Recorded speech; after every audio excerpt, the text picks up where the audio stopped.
काली बहू के लिए दुर्गा बनी किसान। अम्बे तू है जगदम्बे काली, जय दुर्गे खप्पर वाली, तेरे ही गुण गाए भारती। ओ मैया हम सब उतारे तेरी आरती।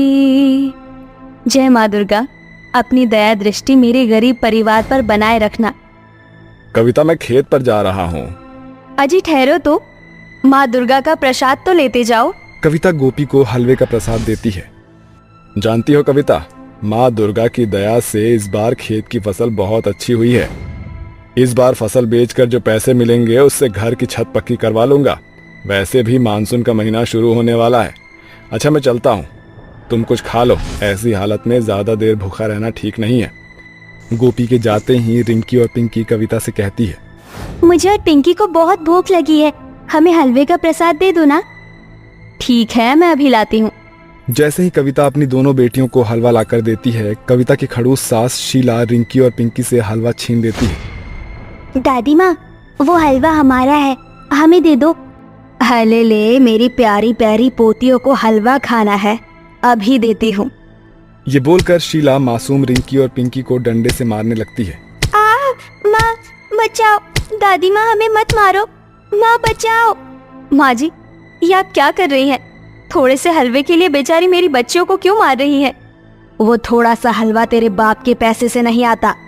मेरा बेटा महीनों किसानी करके एक एक रुपए कमाता है, समझी? मेरे घर के तो कर्म फूट गए तुझ जैसी काली कलूटी बहू पाकर। एक तो तेरे गरीब मायके वालों ने तुझे एक जोड़े कपड़े में मेरे घर भेज दिया, और तूने इन दोनों नाश पीटियों को पैदा करके मेरे बेटे का खर्चा और बढ़ा दिया।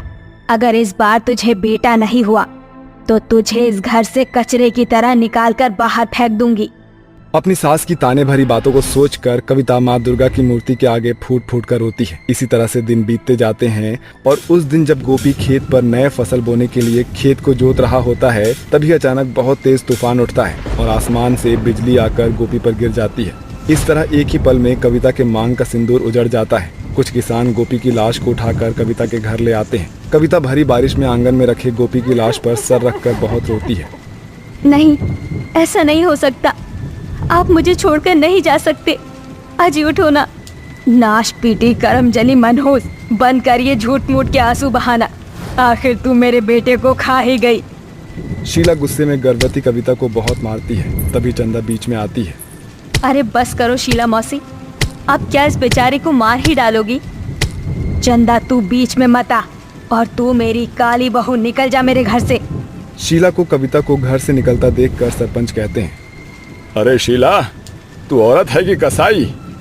ये उसके पति का घर है, तू इसे यहाँ से नहीं निकाल सकती है। अब इस घर का बंटवारा होगा। नहीं नहीं सरपंच काका, मुझे बंटवारा नहीं चाहिए। बंद करिए ढोंग। सरपंच जी, मेरे घर में अब इसके लिए कोई जगह नहीं। हाँ, मैं इसे बंटवारे में खेत देती हूँ। फैसले के तहत कविता के हिस्से में खेत आता है। वो आंखों में आंसू लिए भरी बारिश में अपनी दोनों बेटियों को लेकर खेत पर आ जाती है। जैसे तैसे एक रात तो कट जाती है, और फिर इस खेत के सिवा मेरे पास और कुछ भी नहीं बचा है, मगर अपनी बेटियों का पेट पालने के लिए मैं किसानी करूंगी। ये कहकर कविता अपने कंधे पर हल रखकर खेत जोतना शुरू कर देती है। तभी जोर जोर से बिजली चमकने लगती है और बारिश शुरू हो जाती है। वहीं गर्भवती होने के कारण उसे हल्का भार सहा नहीं जाता और उसे पेट में बहुत तेज दर्द उठता है। आह माँ, मेरा बच्चा। दर्द के मारे कविता से हल का एक सिरा छूट जाता है। तभी अचानक एक बूढ़ी अम्मा लाल रंग की सूती साड़ी पहनकर वहां पर आकर हल के उस हिस्से को अपने कंधे पर ले लेती है। बेटी, तुम ठीक तो हो ना? हाँ अम्मा, मैं ठीक हूँ, मगर आप कौन है? मेरा नाम अम्बा है। तुम मुझे दुर्गा, गौरी, जगदम्बा जो चाहे कह लो, मगर तुम इतनी बारिश में गर्भवती होकर किसानी क्यों कर रही हो? तुम्हारा पति कहाँ है? ये सुनकर कविता की आंखें छलछला जाती है। मुझ बदकिस्मत का इस दुनिया में कोई भी नहीं है अम्मा।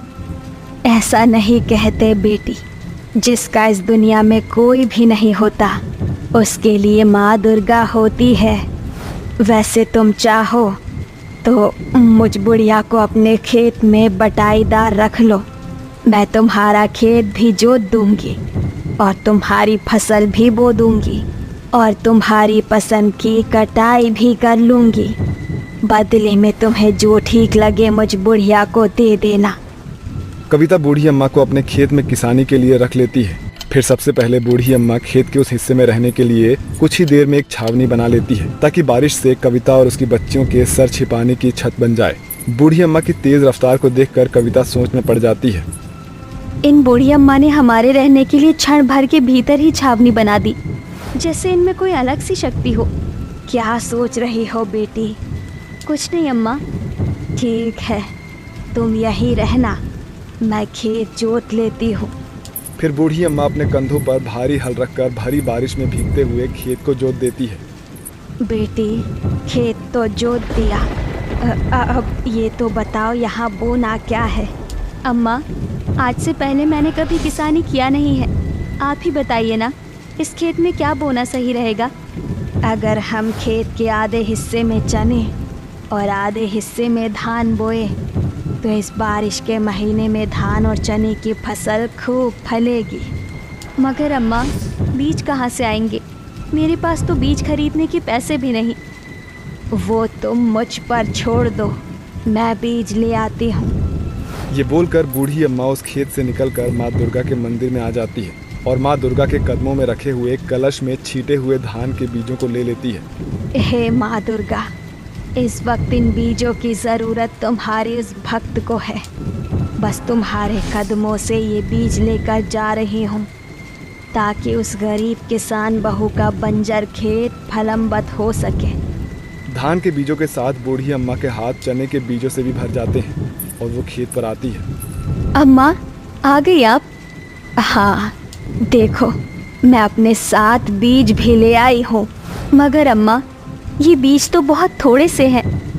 बेटी, जिसका विश्वास थोड़े में भी बना रहता है, माँ दुर्गा उसे बहुतायत फल देती है। तुम देखती जाओ। लाइए बूढ़ी अम्मा, बीज बोने में मैं आपका हाथ बटा देती हूँ। इसकी कोई ज़रूरत नहीं बेटी, तुम बस अपनी कोख की फल का ख्याल रखो। बाकी इस किसानी का जिम्मा माँ दुर्गा पर और मुझ पर छोड़ दो। जैसे ही बूढ़ी अम्मा बीज बोना शुरू करती है, जोर जोर से बिजली चमकने लगती है। मगर जैसे जैसे वो बीज बोती है, बीज घटने के बजाय बढ़ते जाते हैं, जिसे देखकर कविता अचंभित रह जाती है। और जब रोज सुबह बूढ़ी अम्मा सोकर उठती है तो उनके नीचे बहुत से गुड़हल के फूल कविता को मिलते हैं। ये चल क्या रहा है? जब बूढ़ी अम्मा रात को सोती है तो बिछौने के नीचे कुछ नहीं होता, और सुबह इतने सारे गुड़हल के लाल फूल, जो कि माँ दुर्गा को सबसे ज्यादा पसंद है। और बूढ़ी अम्मा का नाम माँ दुर्गा के 9 नामों में से एक नाम अम्बा होना। और अम्मा हमेशा लाल साड़ी लाल चूड़ी ही पहनती है, जो माँ दुर्गा का पहनावा है। हो ना हो, ये बूढ़ी अम्मा और कोई नहीं बल्कि माँ दुर्गा है। बूढ़ी अम्मा के बोए बीजों से 2 दिन के अंदर ही पौधे निकल जाते हैं और 1 महीने के अंदर पककर काटने लायक तैयार हो जाते हैं। अम्मा, फसल को पककर तैयार होने में 3 से 6 महीने लगते हैं। फिर आपकी किसानी में ऐसा क्या खास है जो मेरे खेत की फसल महीने भर में तैयार हो गई? बेटी, हो सकता है माँ दुर्गा की ही कृपा हो। चलो फसल काटते हैं। फिर जैसे ही बूढ़ी अम्मा बारिश में फसल काटना शुरू करती है, खेत की क्यारियों में बने उनके पैरों के लाल छाप देखकर कविता घुटनों पर बैठ जाती है। मैंने बिल्कुल सही सोचा था, माँ दुर्गा ही मुझ बदकिस्मत काली बहू के लिए किसान बनकर आई थी। अचानक बूढ़ी अम्मा के सफेद बाल लंबे काले लहराते बाल बन जाते हैं और वो माँ दुर्गा बनकर खेतों के बीचों बीच अपने विशाल रूप में आ जाती है। हाँ कविता, वो मैं ही थी जिसने तुम्हारे खेत में हल जोता, बीज बोया और फसल उपजाई। क्योंकि सिंदूर को खोकर तुमने ना तो माँ दुर्गा पर दोष लगाया और ना ही मेरी भक्ति करनी छोड़ी। और माँ दुर्गा कभी भी अपने भक्तों को कठिनाई में अकेला नहीं छोड़ती। और देखना, तुम्हारे कोख का फल भी इस भूमि की फसल की तरह फलमबत होगा। आज से ठीक 2 दिन बाद मेरे ठहराए हुए मेरे खास दिन को तुम बेटे को जन्म दोगी। तथास्तु। कविता को आशीर्वाद देकर माँ दुर्गा गायब हो जाती है। वहीं 2 दिन बाद कविता एक बेटे को जन्म देती है। वहीं जाते जाते माँ दुर्गा शीला का मन भी बदल देती है, जिसके बाद शीला अपनी बहू और उसकी बेटियों को घर ले आती है और इसी तरह से सभी खुशी खुशी रहने लगते हैं।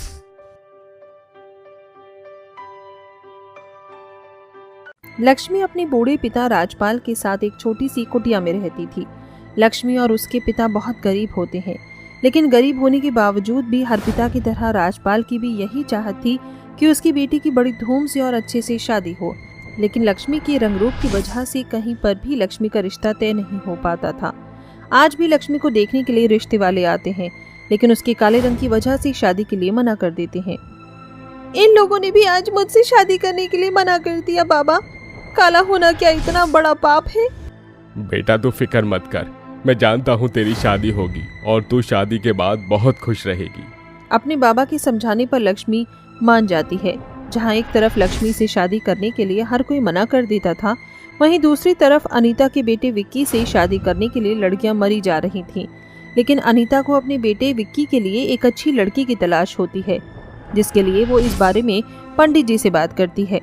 पंडित जी, विक्की मेरा इकलौता बेटा है और मैं नहीं चाहती मेरे इकलौते बेटे की शादी में किसी भी तरह की कोई कमी रहे।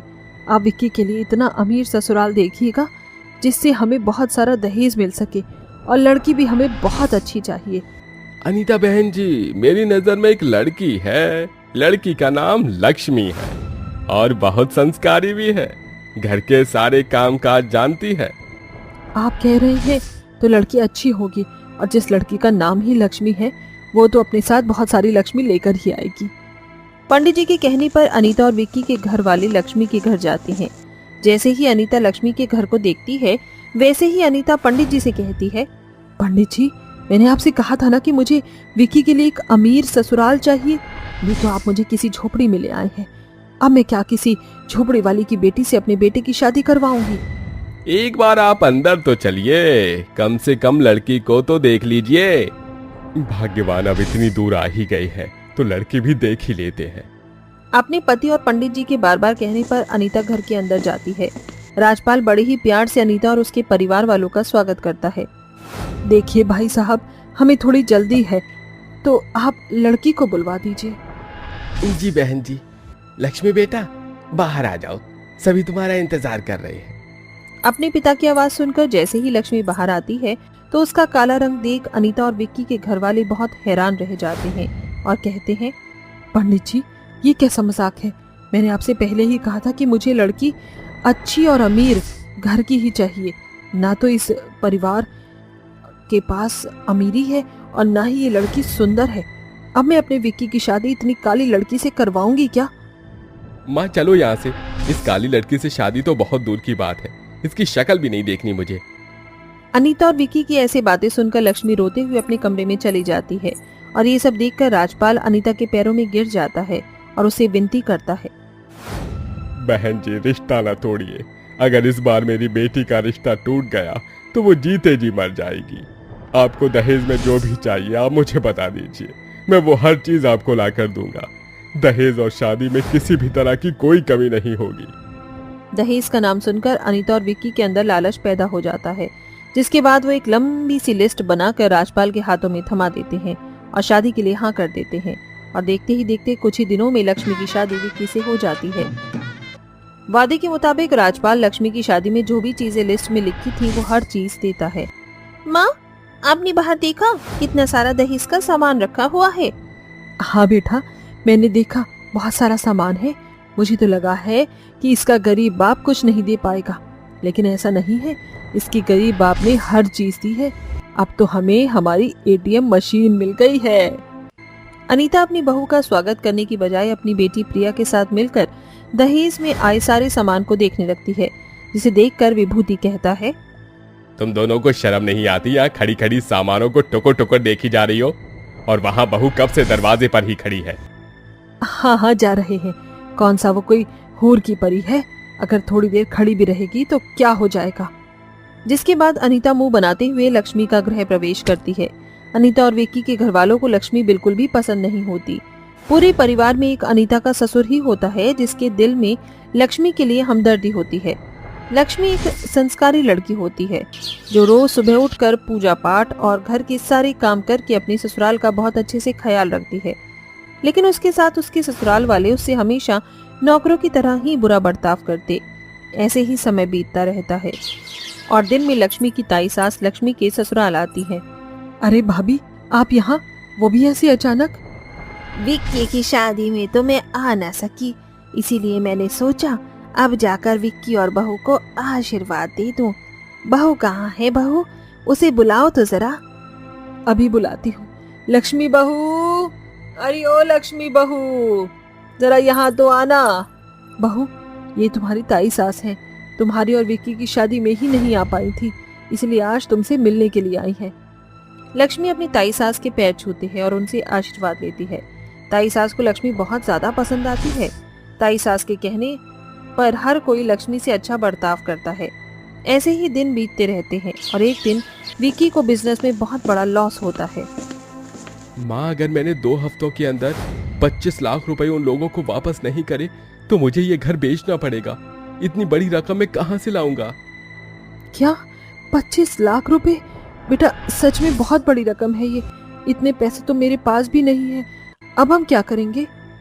माँ, भैया, आप दोनों फिक्र क्यों कर रहे हैं? हमारे पास तो हमारी खुद की एटीएम मशीन है। यानी भैया, भाभी को बोलकर 25 लाख रुपए ले लेते हैं। प्रिया का आइडिया सबको बहुत अच्छा लगता है, जिसके बाद सभी लक्ष्मी को बुलाते हैं और उससे 25 लाख रुपए की मांग करते हैं। 25 लाख रुपए कितनी बड़ी रकम सुनकर लक्ष्मी कहती है, क्या 25 लाख रुपए? आप सब तो जानते ही हैं मेरे बाबा इतने अमीर नहीं हैं। मैं ही जानती हूँ उन्होंने मेरे दहेज के लिए कितने लोगों के पास पैसे जाकर उधार लिए, मेरे दहेज का इंतजाम किया था। मेरे पिताजी आपको 25 लाख रुपए नहीं दे सकते। क्या तेरे बाप के पास पैसे नहीं है? वो मैं 25 लाख रुपए नहीं देगा? अगर पैसे नहीं दे सकता तो तू इस घर में क्या कर रही है? निकल यहाँ से। एक तो तुझ जैसी गरीब को मैं इतने अच्छे घर में लेकर आई और तुझ जैसी काली लड़की से शादी की। इतना कहकर विक्की अनीता और प्रिया लक्ष्मी को मारने लगता है। तभी वहाँ लक्ष्मी की ताई सास आ जाती हैं और कहती हैं, मैंने तो पहले ही समझ लिया था कि तुम जैसे पैसों के लालची लोग एक गरीब की बेटी की शादी क्यों करके लाए हो। तुम लोगों को शर्म नहीं आती आज के समय में दहेज के लिए बहू को मारते हुए? रुको, तुम लोग अभी यहीं रुको, मैं पुलिस को कॉल करती हूँ और तुम सबको जेल के अंदर चक्की पिसवाती हूँ। तब ही तुम लोगों को तुम्हारी गलती का एहसास होगा। नहीं, आप ये क्या कर रही हैं? पुलिस को कॉल मत करिए। अगर आपने पुलिस को कॉल किया तो इन्हें बहुत कड़ी सजा होगी और हमारे खानदान की बेइज्जती होगी। मैं नहीं चाहती कि हमारे खानदान की बेइज्जती हो। लक्ष्मी की बात सुनकर सारा परिवार हैरान हो जाता है, जिसके बाद उन्होंने अपनी गलती का एहसास किया और वो सभी लक्ष्मी से माफी मांगते हैं। लक्ष्मी बहू, मुझे माफ कर दे। दहेज के लालच में आकर मैंने तेरे साथ इतना बुरा बर्ताव किया। मुझे मेरी गलती का एहसास हो गया है, मुझे माफ कर दे। हाँ लक्ष्मी, मुझे भी माफ कर दो। मुझे भी मेरी गलती का एहसास हो चुका है। अब हम में से कभी भी कोई तुम्हें दहेज के लिए परेशान नहीं करेगा। अब हम में से कभी भी कोई तुम्हें दहेज के लिए परेशान नहीं करेगा। अपने परिवार वालों को अपनी गलती का एहसास होता देख लक्ष्मी उन सबको माफ कर देती है, जिसके बाद अब लक्ष्मी और उसके ससुराल वाले साथ में खुशी खुशी रहते हैं।